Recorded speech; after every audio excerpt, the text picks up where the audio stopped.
Hello, I'm John Molesky, and this is Wilson Center Now, a production of the Woodrow Wilson International Center for Scholars. Two special guests joining me today, and I'm really looking forward to talking to you about your book. Our guests are Marina Ottaway, a fellow with the Wilson Center's Middle East program.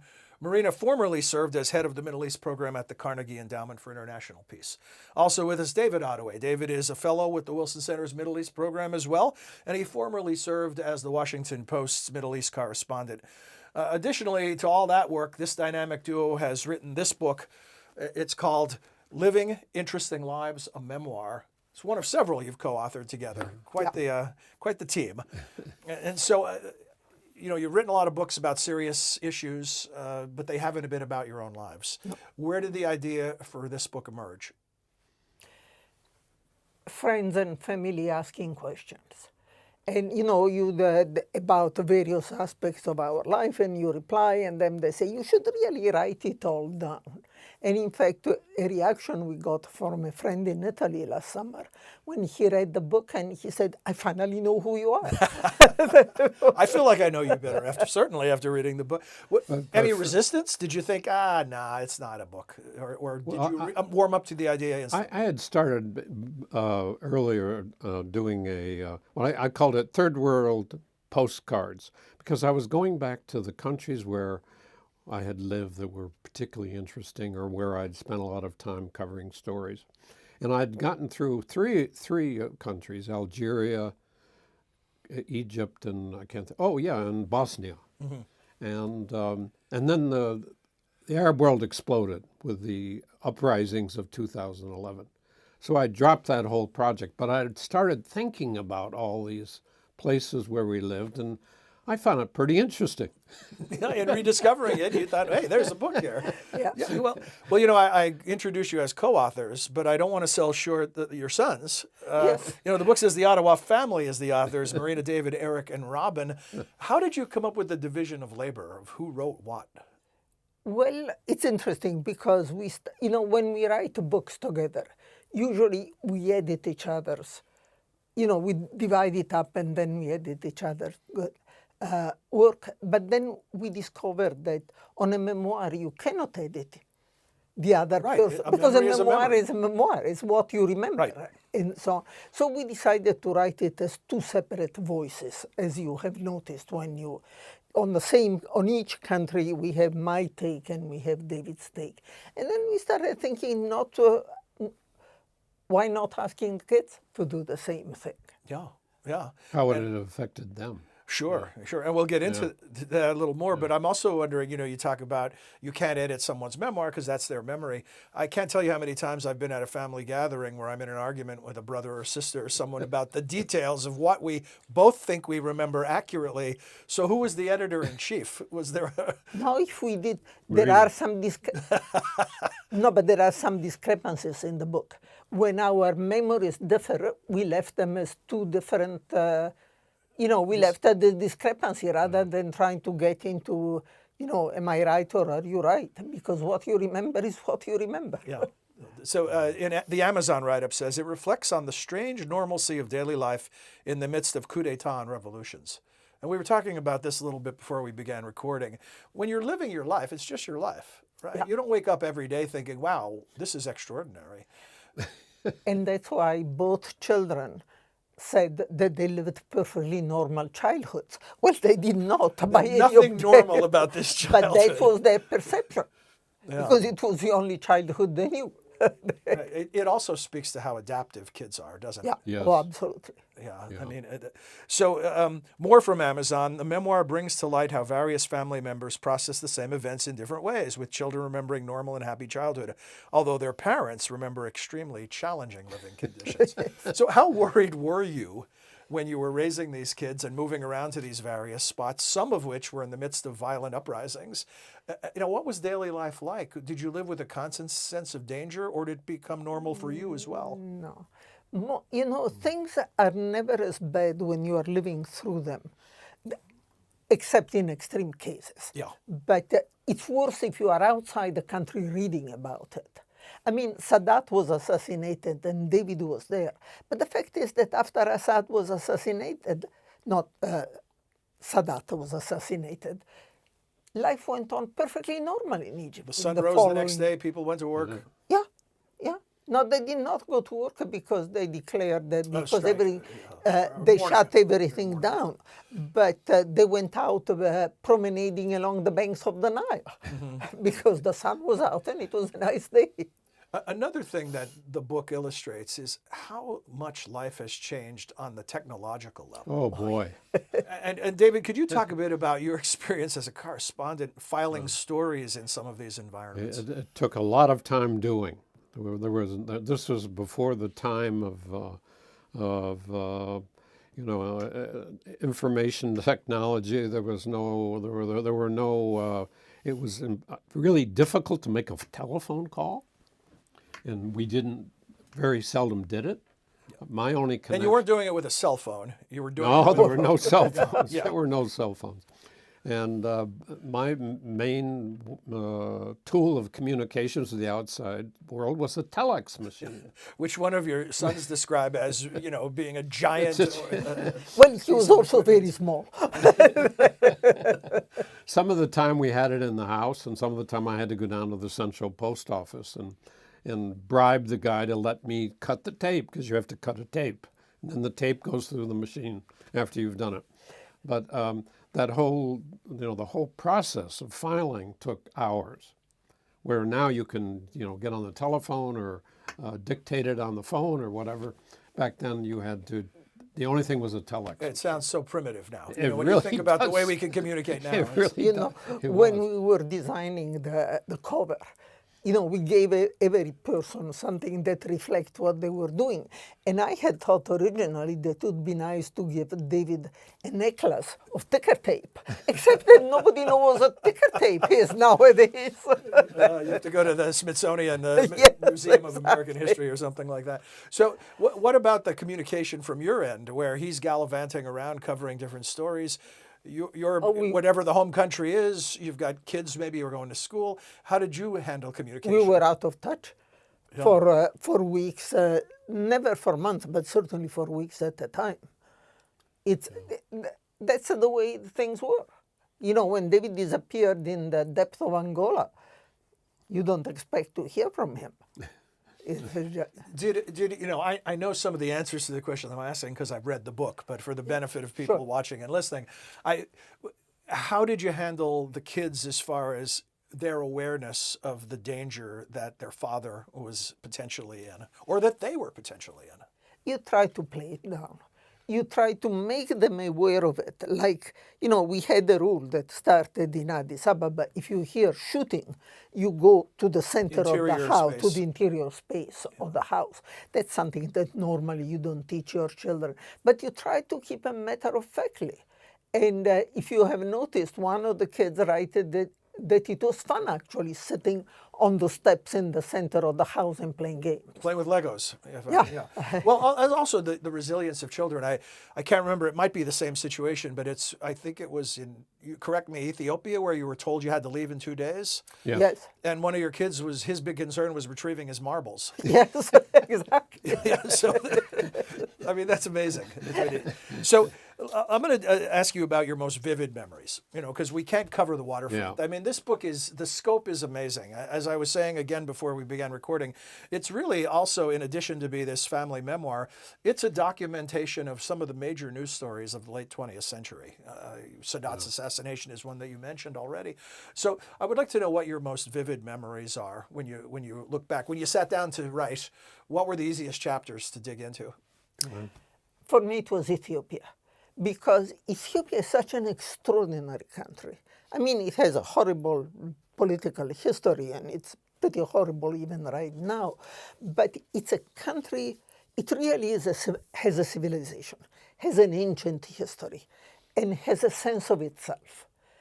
And it's a biblical country. I'm not a religious person, but I have written some of the Gospels. And images from the Gospels come back. Jesus kissing the leper.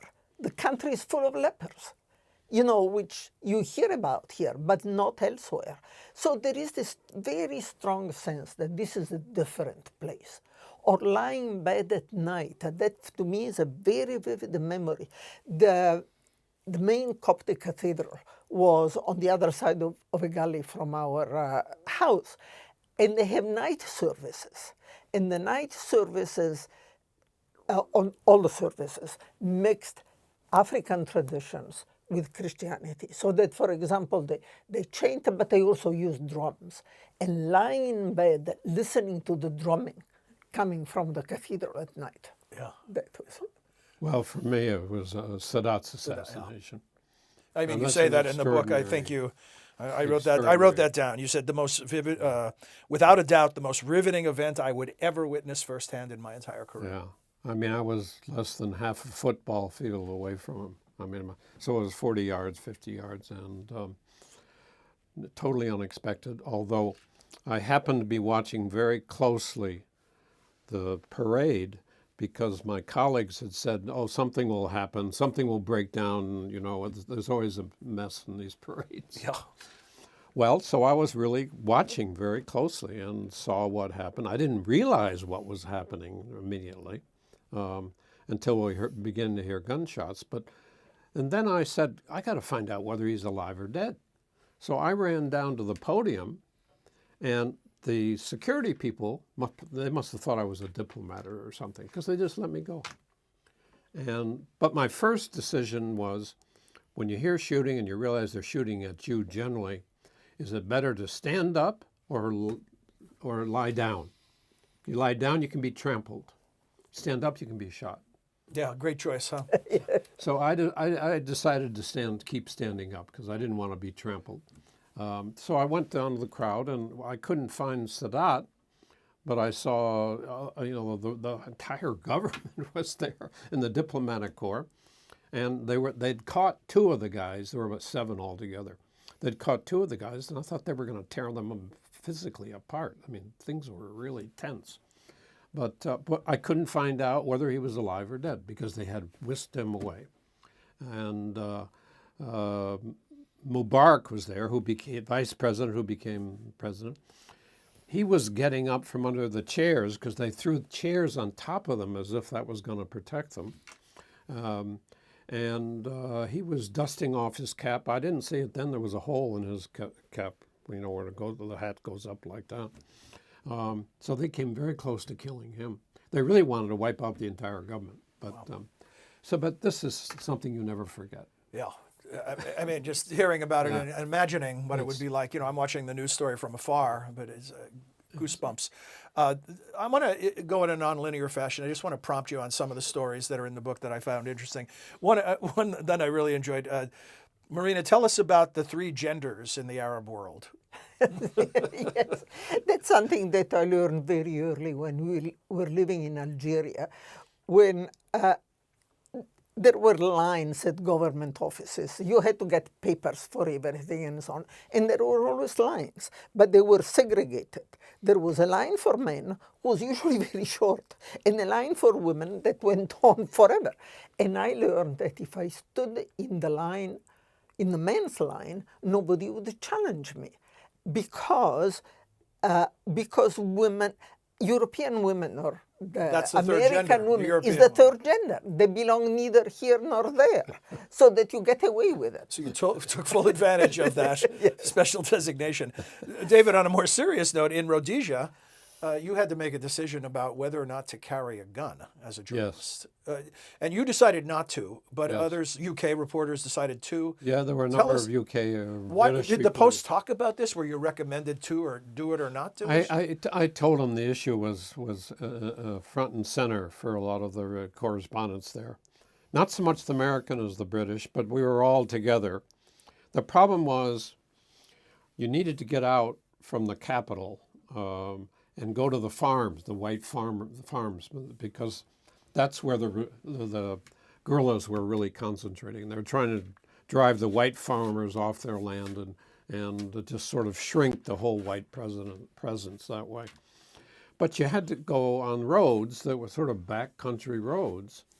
And for the guerrillas, there was no way of knowing that you were a journalist or rather than a farmer. Your skin was white, and therefore you were a possible target. So the debate among journalists was it better to have a gun to be able to shoot off some shots to tell them that you were armed and therefore sort of chase Hope them, they'd leave you alone. chase them away and hope they would leave them away. Or stick to your guns that you shouldn't be armed and you're neutral and hope they saw a press sign on the car before they opened fire. And in my case, I wasn't going to carry a gun. I mean, but there were a number. I can't remember whether there were any American correspondents there who did it, but there were some British correspondents. And all the danger wasn't in the field. Some of it was on the home front. Tell us about the break-ins in South Africa and how you. I think the sequence is called "Brutus to the Rescue." Not quite, but it was Brutus to the rescue. Yes. Brutus is the name of the dog. Yes. We got the crime rate was extremely high in the transition period in South Africa, and at the beginning we kind of downplayed because we said, oh, this is the white population that's nervous about the transition and all these horror stories are greatly exaggerated. Well, we had 6 break-ins, which means that the horror stories were not totally exaggerated. And we finally decided that what left us so vulnerable is that we did not have a dog. And so I went to the...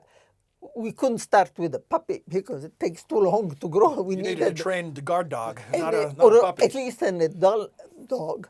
And so I went to the, ASPCA and I got the bigger dog that I could find that did not frighten me to death.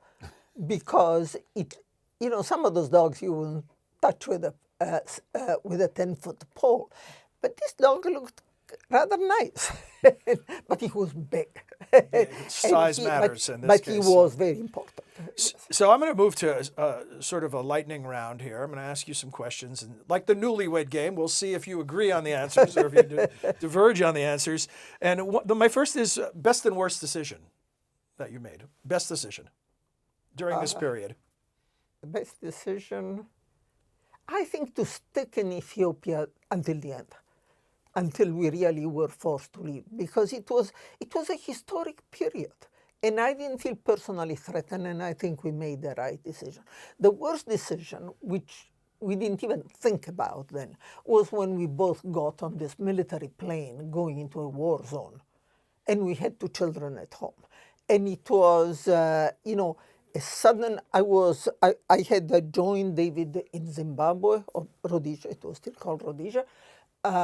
He got a call from a press center saying there is a plane going out to the place where this massacre has taken place, and if you get to the airport in 15 minutes, you can come. And we both went, and it's only when we were up on the plane, or better, when the plane started coming down, and the way this plane come down in a war zone, they come down in a very tight corkscrew. Very tight, which is rather hard on your insides. Mm-hmm. And then they fly for a long time under the radar. And under the radar, unless you have ever, if you have never flown under the radar. This is not a metaphor. You are literally under the radar. But under the radar, if you have never done it, means just on top of the trees. That's right, treetops. And it was as if we were at that point, we said, what the hell are we doing? Both of us in the same plane with 2 kids at home. Right. Best and worst. Yeah, if you agree with those, we can move on to the next question. The best decision I ever made was to become a foreign correspondent. No, it wouldn't. I mean, it's extraordinary life. The kinds of things I was able to see, whether it was, I started really as a correspondent in Algeria just after they were becoming independent, and 1 million French people were left Algeria in 3 months. And I was in the middle of that, watching that. And then, we were in Ethiopia when Haile Selassie was overthrown, and they had a real revolution there. They rounded up the top aristocrats and killed them all, and it was like a European, it was like the French Revolution. But there's one thing after another. Sadat's assassination, the end of the 400 years of Portuguese rule in Africa, watching the last Portuguese ship leave Angola, in the midst of, the country was in the midst of civil war and chaos. So you just get to see. It's a privilege, isn't it? Yeah, to it's, observe? I mean, Yeah. just to see these extraordinary events. And What about the worst decision? Was it that harrowing plane ride? probably. Yeah. Probably it was the worst decision we ever made. We did not know we were going to a massacre of missionaries.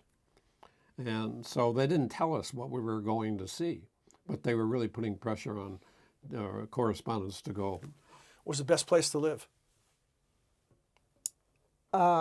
Depends what you mean. The one that you enjoyed the most? Creature comfort, South Africa. South Africa. In terms of the experience, Ethiopia. Egypt was a mixed. Egypt was a lesson in survival.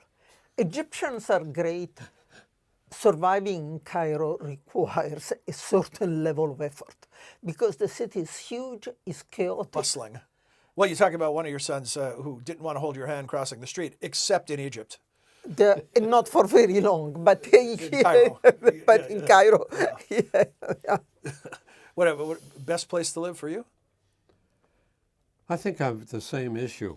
The most interesting place was Ethiopia and Addis Ababa because we lived through a real revolution. The worst was probably Lusaka, where never before have we had to grow a garden in order to have enough food in the house for the kids and ourselves. Never before did we have to run around the town looking for food, things things to buy. It was just, you don't think it's so automatic. You have food all around us. There you had to go and see what had come in that day and line up. We used to have to line up for milk for our kids, mostly for our kids, but it was just, you just had to. Yeah, this is where Americans are spoiled, right? Yes, Yeah. yes. Usually the shelves are full. Yeah. Yeah. What about regrets? A do-over. Is there something you wish you would have done that you didn't do? I mean, while living these very full, adventurous lives? Not really, because I don't think there was time to do anything else. I mean, the lives were pretty packed. We were both working. David was traveling all the time. I was both working because I was teaching in the university of all the countries where we lived. And so I always had a full-time job, and I had to try and keep the home fire burnings under a rather complicated situation. As David said, you don't go to the supermarket once a week. You make it a stop at every day at the stores you drive by, hoping to find something. And how about you, David? Any regrets or things you? Yeah, had to I do think over? when I think about it, I think I wish I had spent more time with Nelson Mandela.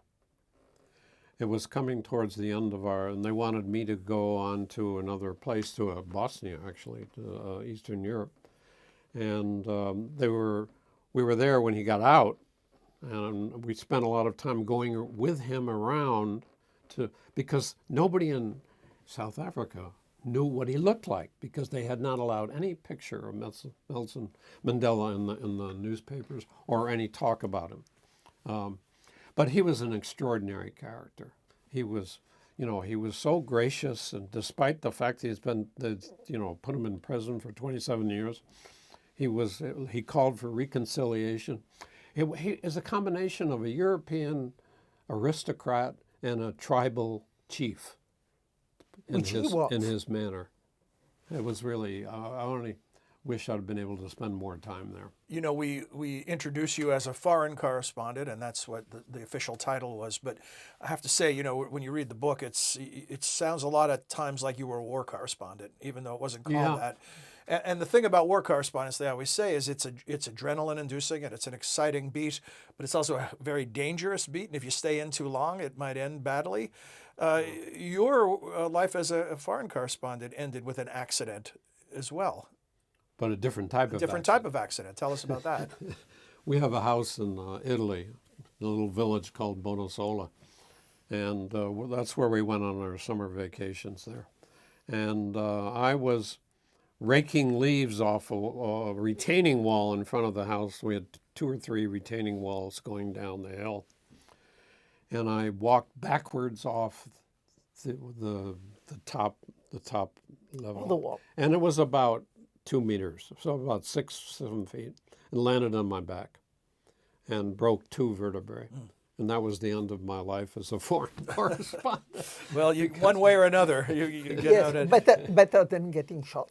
Absolutely, absolutely. And ironic that that's how it happened. Are you in touch with many of the people that you got to know over the course of this journey and in the various countries? Are you still in touch? Some.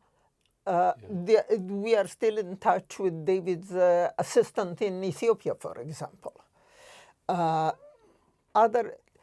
We were in touch, as years go by, people fade away, but for a long time we were in touch with many people.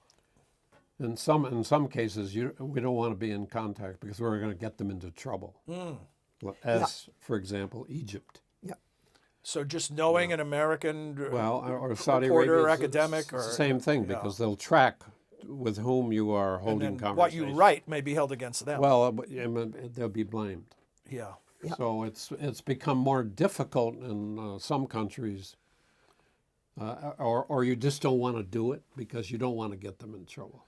So go ahead. The last time we went to Egypt, which was just before COVID, trying to, catch up with what was going on, we decided we would not go back because nobody wanted to talk to us.